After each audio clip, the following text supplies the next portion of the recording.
नमस्कार, आप देख रहे हैं एपीएन न्यूज। मैं हूं आपके साथ आंचल चनालिया। खबर 100 पर नजर डालते हैं।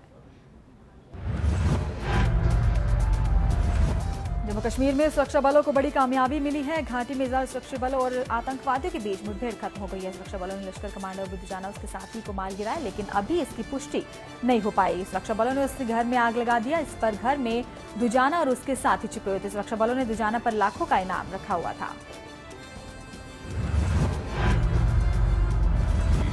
Presence of two terrorists was confirmed by the inmates. After the encounter is over, we recover the dead bodies. We'll let you know who all these people are. Sikkim border पर भारत और चीन के बीच पिछले 1 महीने से तनाव की स्थिति बनी हुई है। वहीं पाकिस्तान दोनों देशों के बीच तनाव का फायदा उठाने की पूरी कोशिश में जुटा हुआ है। इस बीच चीनी सेना की 90वीं वर्षगांठ के मौके पर बहाने भारत में पाकिस्तान के उच्चायुक्त अब्दुल बासित ने चीन के राजदूत लुओ झाओई की मुलाकात की। हालांकि नई दिल्ली में दोनों की मुलाकात होना कोई सामान्य बात नहीं, लेकिन इस पर खुफिया तंत्रों की पैनी नजर है।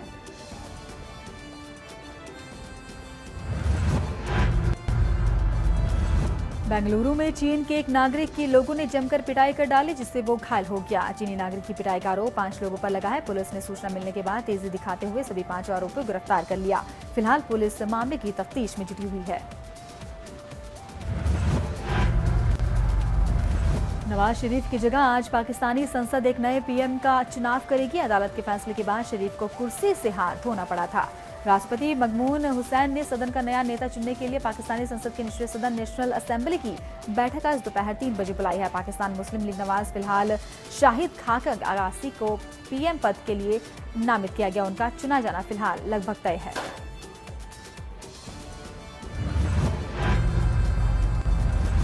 गोरखालैंड आंदोलन समन्वय स्थिति की आज दिल्ली में एक अहम बैठक होगी। पश्चिम बंगाल में गोरखालैंड की मांग कहने के दौरान जून में अब तक 9 प्रदर्शनकारियों की मौत हो चुकी है। गोरखालैंड को अलग राज्य बनाने की मांग पर अड़ा जीजेएम नेतृत्व ने कहा कि राज्य में स्थिति इतनी बदतर होने के बाद भी केंद्र सरकार चुप्पी साधे हुए है। इसी के चलते जीजेएम ने इस आंदोलन को आज से दिल्ली से ला जाने का फैसला किया। बैठक के बाद से समिति आंदोलन की शुरुआत कर भूख हड़ताल पर बैठेगी।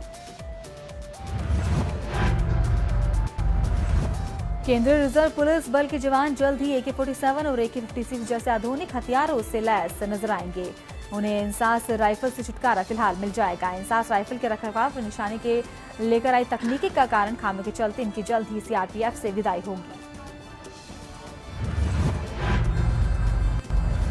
इंडियन मुजाहिदीन के संदिग्ध आतंकवादी यासीन भटकल और अन्य के खिलाफ आतंकवाद के खिलाफ 4 मामलों में फैसला आएगा। अदालत 2010 में जामा मस्जिद हमले और 2008 के श्रृंखलाबद्ध विस्फोटों से जुड़े 2 अन्य मामलों में 1 अगस्त को फैसला सुनाएगी। भटकल, उसके सहयोगी असदुल्ला अख्तर और उसके कड़े संदिग्ध आतंकी मामलों में मुकदमों का सामना कर रही है। इनमें से 2010 का जामा मस्जिद हमला और 2008 के श्रृंखलाबद्ध विस्फोट भी शामिल है।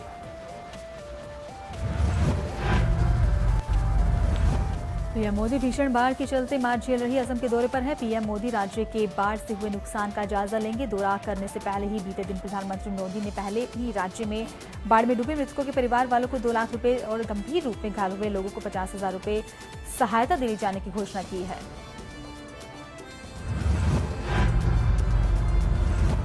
इससे पहले असम की राज्य सरकार ने केंद्र सरकार से 2,949 करोड़ रुपए की अंतरिम राहत राशि दी हो और असम के मुख्य सचिव VK पीपरसेनिया ने कहा कि राज्य सरकार ने केंद्र सरकार के समक्ष बाढ़ के कारण हुए आर्थिक नुकसान की अपनी मूल्यांकन रिपोर्ट सौंपी है।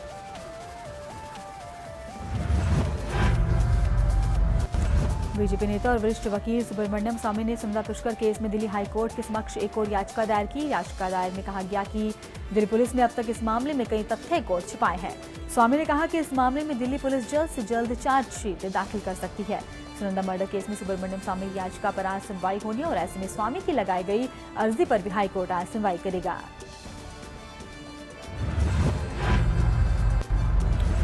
सर्वोच्च न्यायालय ने गुरुवार को कहा कि 18 जून को ही इस साल की सिविल सेवा प्रारंभिक परीक्षा में गलत प्रश्न पूछे जाने की शिकायत वाली याचिका पर आज सुनवाई होगी।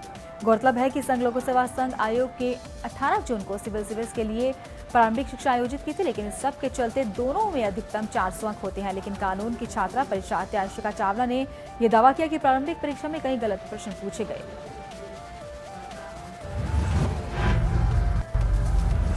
बिहार में नीतीश भी अब योगी के नक्शे कदम पर चल चुके हैं।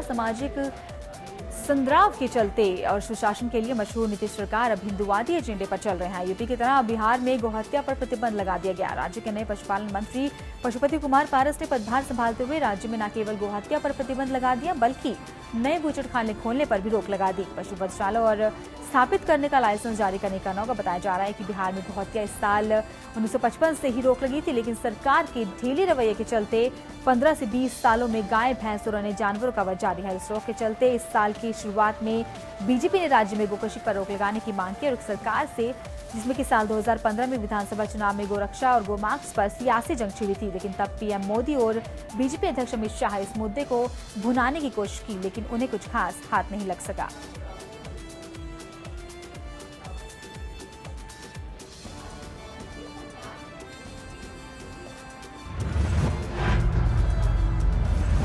उत्तर प्रदेश में दबंगई के दम पर ठेके हासिल करने वालों के लिए एक बड़ा झटका लगा है। प्रदेश सरकार ने पहले की तरह मैनुअल टेंडरिंग की व्यवस्था खत्म कर दी और मैनुअल टेंडरिंग की जगह आज से ई टेंडरिंग व्यवस्था शुरू कर दी है। इस प्रक्रिया के तहत अब सारे ठेके ऑनलाइन प्रोसेस से मिलेंगे। प्रदेश भर विभागों में आज से मैनुअल टेंडरिंग खत्म हो जाएगी और इसकी जगह ई टेंडरिंग होगी।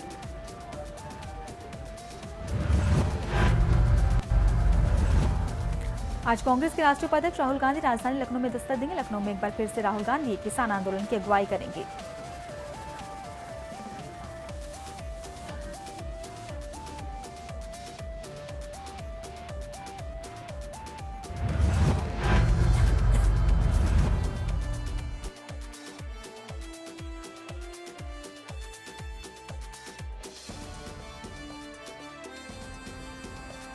तो बीजेपी के सहयोग से बनी नीतीश की सरकार लालू के बड़े बेटे तेज प्रताप के लिए मुश्किल का सबब बन सकती है। बिहार सरकार ने संजय गांधी बायोलॉजिकल पार्क में हुए कथित मिट्टी घोटाले की नई जांच के आदेश दिए और कथित घोटाला महागठबंधन की सरकार में पर्यटन के वन मंत्री रहे तेज प्रताप के कार्यकाल में हुआ था, लेकिन वन विभाग के अधिकारी ने बताया कि वन प्रमुख संरक्षण विभाग को मिट्टी की खरीद से संबंधित नई फाइलें जमा करा दी। इन फाइलों पर कार्यवाही के लिए अभी मुख्य सचिव को सौंपा जाएगा।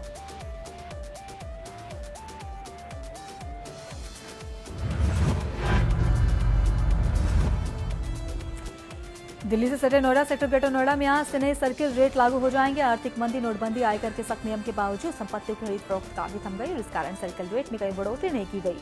पहली बार ऐसा हुआ कि जब किसी भी तरह की संपत्ति के सर्जिकल रेट में बढ़ोतरी नहीं की गई।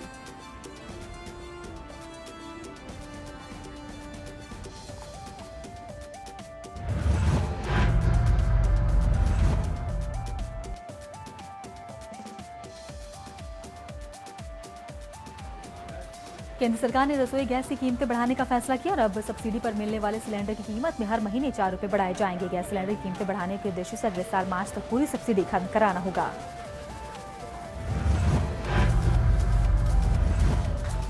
केंद्र सरकार ने इस संबंध में तेल कंपनी को आदेश जारी कर दिया। इससे पहले सरकार ने आईओसी, भारत पेट्रोलियम और भारत पेट्रोलियम की सब्सिडी वाले घरेलू गैस सिलेंडर पर हर महीने 2 रुपए बढ़ाने को कहा था, लेकिन अब सरकार ने इसे 2 गुना कर दिया।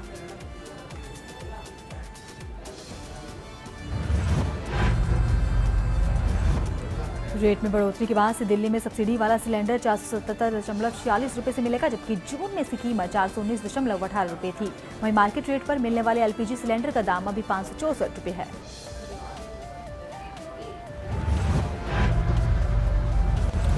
सोमवार को सिक्योरिटी फोर्सेस और नेशनल स्किल डेवलपमेंट कॉर्पोरेशन के बीच एमओयू साइन हुआ और इसके तहत ये तय किया गया कि बीएसएफ जवान और उनके परिजनों को भविष्य में बेहतर मौके मिलेंगे।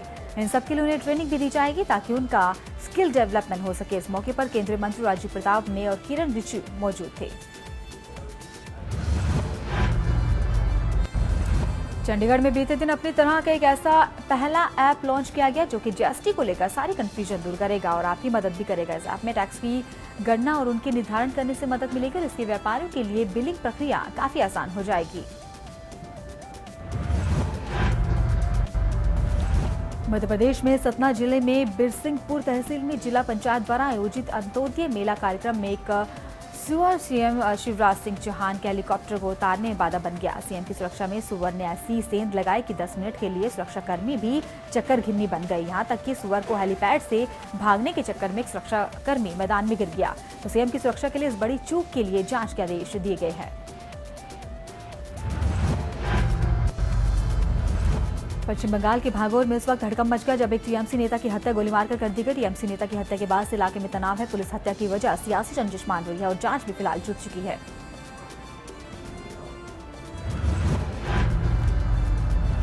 नशे का गोरख धंधा करने वालों के खिलाफ गुवाहाटी में उस वक्त बड़ी कामयाबी मिली जब राजधानी एक्सप्रेस में छिपाकर ले जाया गया 40 लाख रुपए की हीरोइन पकड़ी गई। रेलवे पुलिस ने गुवाहाटी स्टेशन पर एक अभियान चलाकर इसे पकड़ा।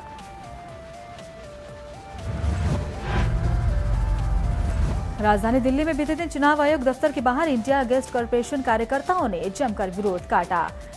इंडिया गेस्ट कॉरपोरेशन के कार्यकर्ता चुनावी गड़बड़ियों को लेकर अपना विरोध दर्ज करा रहे थे। आसाम के डिब्रूगढ़ में एनडीएफबी के 2 आतंकवादियों को पुलिस ने धर दबोचा। पकड़े गए आतंकवादियों के पास 2 पिस्टल भी बरामद की गई और दोनों किसी बड़ी वारदात को अंजाम देने की शिनाख्त में थे, लेकिन इस वक्त रहते पुलिस ने गिरफ्तार कर लिया।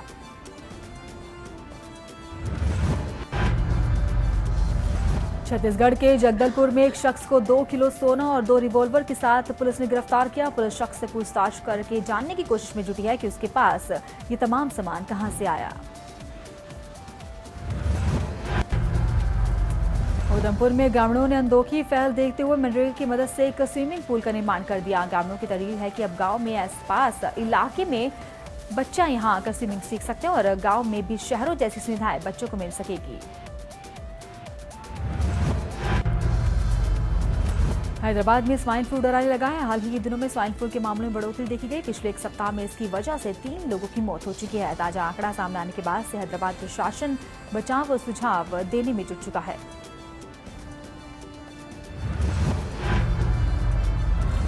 मुंबई की सड़क पर उस वक्त हड़कंप मच गया जब पुलिस वैन और एक जीप में जोरदार टक्कर हो गई। जीप में 2 कस्टम के ऑफिसर सवार थे। दोनों हादसे में गंभीर रूप से घायल हो गए। कस्टम की जीप मरीन ड्राइव से गिरगांव चौपाटी की तरफ जा रही थी और जैसे ही गाड़ी चौपाटी के पास पहुंची उसकी पुलिस की वैन से भिड़ंत हो गई।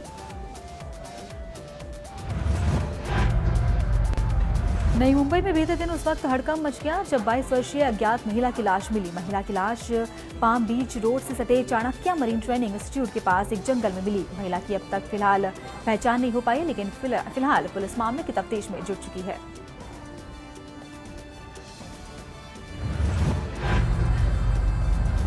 डेड बॉडी जो महिला है उसकी मिली थी, तो वारदात मिलने के बाद पुलिस वहाँ पे पहुँची है और वहाँ पे बॉडी बरामद करके इनक्वेस्ट करके अगले जांच के लिए पोस्टमार्टम के लिए बॉडी भेज दी है। त्यागराज स्टेडियम के गेट नंबर 1 के पास सोमवार शाम को कुछ हमलावरों ने एक महिला पर चाकू से वार करके हत्या कर दी। महिला की पहचान कोटला मुबारकपुर निवासी संतोषी के रूप में हुई है। महिला की एम्स में इलाज के दौरान मौत हो गई तो पूरी वारदात स्टेडियम के पास लगे सीसीटीवी कैमरे में कैद हो गई।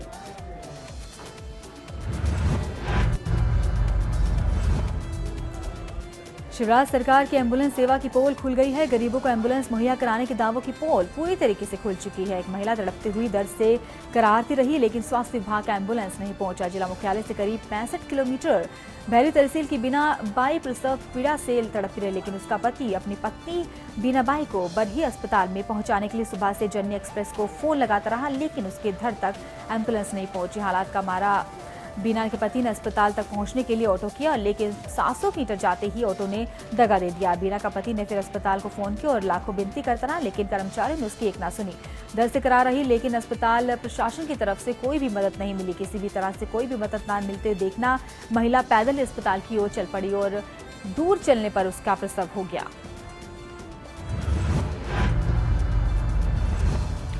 महिला ने एक बच्चे को जन्म दिया, लेकिन सड़क पर गिरने की वजह से नवजात ने आंखें खोलने से पहले ही इस दुनिया को अलविदा कह दिया। महिला को सड़क पर तड़पता देखकर आसपास के लोगों ने उसे मदद पहुंचाई और मीडिया और 108 को फोन किया। इस हादसे ने कहीं न कहीं सरकारी कर्मचारियों और अधिकारियों की बेशर्मी को एक बार फिर से उजागर किया। सवाल ये उठता है कि ऐसी कौन सी व्यवस्था या फिर व्यवस्था है कि जिसके कारण जननी एक्सप्रेस 4 घंटे बाद भी उपलब्ध न हो पाई और अस्पताल के कर्मचारी ऐसा कौन सा काम करने में मशगूल थे कि जो 2 घंटे तक महिला के पति की फरियाद न सुन सके।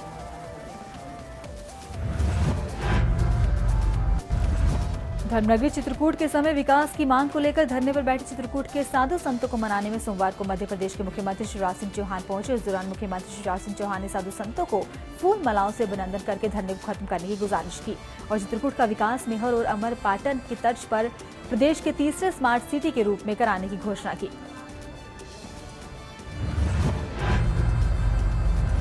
यहाँ संतों ने मुझे बताया हर अमावस्या को लाखों की संख्या में लोग आते हैं, तो कुछ बुनियादी सुविधाओं की ज़रूरत है, कुछ व्यवस्थाओं की आवश्यकता है, जिनमें सड़क हो, 4 लेन हो, फ्लाईओवर हो, पार्किंग हो, उसकी आवश्यकता है लोगों के लिए। और इसलिए ये तय किया कि इन सब बुनियादी जो व्यवस्थाएं आवश्यक है वो हम करेंगे। उत्तर प्रदेश की राजधानी लखनऊ में सोमवार को भारतीय किसान यूनियन की तरफ से महापंचायत बुलाई गई। तमाम मंडलों ने कोने कोने तक किसानों के दल में महापंचायत के शामिल होने के लिए लखनऊ पहुंचे। महापंचायत में किसान आयोग बनाने और सहयोगी सयाज से कर्ज माफी को लेकर चर्चा की। पंचायत में राष्ट्रीय अध्यक्ष नरेश टिकैती और राष्ट्रीय प्रवक्ता राकेश टिकैत समेत कई बड़े किसान नेता शामिल होने पहुंचे। आगरा के रामबाग चौराहे पर अतिक्रमण से निजात दिलाने के लिए एक और ट्रैफिक नियमों के प्रति लोगों को जागरूक करने के लिए एकमादपुर से बीजेपी विधायक राम प्रताप चौहान द्वारा एक विशेष अभियान चलाया गया था। लेकिन इस दौरान मामला उस वक्त बिगड़ गया जब एक युवक ने एक सवाल पूछ डाला और फिर विधायक जी के समर्थकों ने उस पर वहीं पर जमकर मरम्मत कर डाली।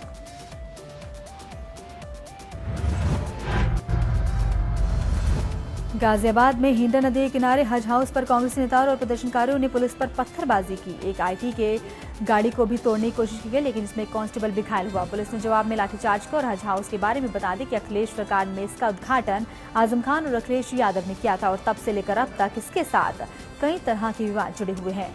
एनजीटी में भी एक याचिका के बाद से इसे खोलने पर रोक लगाई गई थी।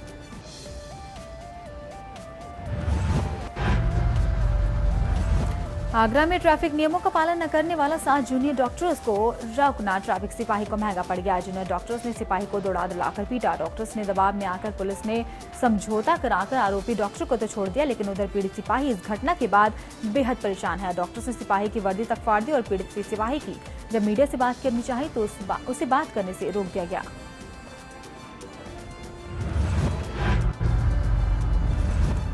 बिजनौर संपत्ति विवाद के चलते अपने 2 भाइयों और बेटों को जिंदा जलाकर मारने के आरोपी इरफान उर्फ इकबाल को अदालत ने फांसी की सजा सुनाई है। इरफान ने 3 साल पहले ही इस वारदात को अंजाम दिया था। इरफान ने रोते हुए अपने भाइयों पर ज्वलनशील पदार्थ डालकर उन्हें जिंदा जला दिया। मामला 5 अगस्त 2014 का, जब इरफान अपने भाइयों को उस समय पेट्रोल डालकर जिंदा जला दिया जब वो रात को एक कमरे में सो रहे थे। वारदात के बाद इरफान फरार हो गया था। कानपुर में पुलिस और पब्लिक के बीच भिड़ंत हो गई, जहां पर एक तरफ कर्मचारियों की मौत पर हंगामा हुआ। लोगों ने शव को फैक्ट्री के आगे रखकर हंगामा किया। नाराज लोगों को रोकने के लिए पुलिस ने कोशिश की तो लोग हंगामा करने लगे। घटना चौबेपुर थाना क्षेत्र के भट्टाकोठी बिटूर रोड की है, जहां पर रघुवीर ड्रिलिंग मिल कर्मी राजनारायण की मौत हो गई। 45 साल के राजनारायण रघुवीर मिल में काम करते थे और परिजनों को आशंका है कि रघुवीर को किसी ने हत्या कर दी है।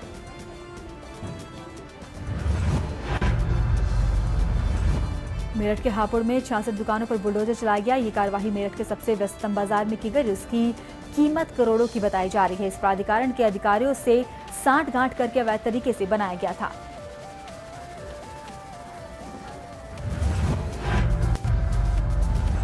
अमेठी से अगवा किए गए युवक को पुलिस ने छुड़वा लिया है, लेकिन जिस तरीके से अपहरणकर्ता युवक का अपहरण करने के बाद उसे प्रतापगढ़ ले जाने में कामयाब हुए, उससे पुलिस पर सवाल उठते हैं कि पुलिस ने किडनैपिंग करने वाले गिरोह के लिए 6 लोगों को गिरफ्तार कर लिया है।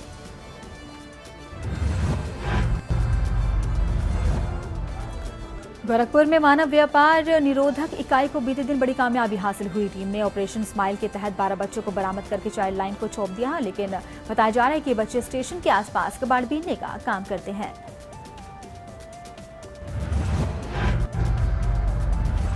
प्रतापगढ़ में बेखौफ दबंगों ने ताबड़तोड़ फायरिंग की। इस फायरिंग में एक अधेड़ दर्द के मौके पर मौत हो गई, जबकि एक युवक और एक महिला गंभीर रूप से घायल हो गया। दरअसल आपको बता दें कि रास्ते के विवाद में दबंगों ने ललिता प्रसाद को गोली मारकर मोती घाट उतार दिया, तो वहीं परिजनों पर भी दबंगों ने फायरिंग करते हुए लाठी डंडों से जड़कर मारपीट की, लेकिन पुलिस मामला दर्ज करके तफ्तीश में फिलहाल जुट चुकी है।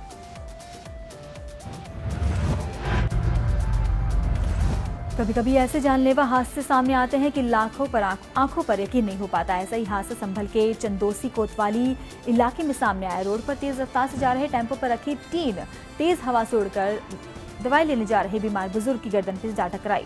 टीन के धारदार किनारों से बुजुर्ग की गर्दन कटने से मौके पर ही मौत हो गई। हादसे के बाद से टेम्पो चालक फरार हो गया।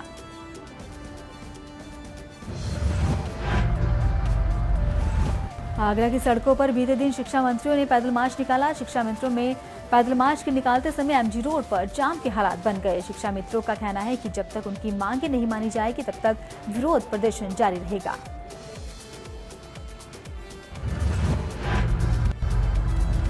यूपी में महिलाओं पर जुल्म सितम का दौर जारी है। यहाँ एक महिला के साथ पहले तो महापाप किया गया और उसकी दुष्कर्मी से नाक काट दी गई। पुलिस ने शुरू में मामला दर्ज करने में हीला हवाली किया, लेकिन बाद में लोगों का दबाव बढ़ा तो मामला दर्ज किया गया।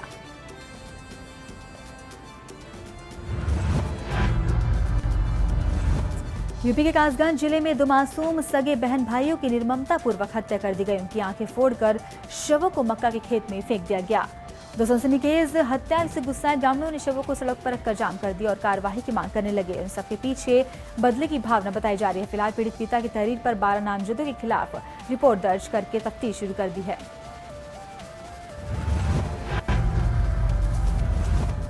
बुलंदशहर में 7 दिनों से धरना दे रहे बिजली विभाग में सुविधा पर तैनात कर्मचारी धरने पर है और कर्मचारियों का कहना है कि गुस्सा सोमवार को फूटा और उन्होंने अधीक्षण अभियंता अजय अग्रवाल को दफ्तर में घंटों बंधक बनाए रखा और सुविधा कर्मियों का आरोप है कि विभाग में कर्मचारियों से उनका पूरा वेतन नहीं मिलता। कर्मचारियों को ठेकेदार से 4500 से 5000 रुपए तक मिलते हैं, जबकि उनका मूल वेतन पोस्ट के हिसाब से 700-9000 रुपए बैठता है।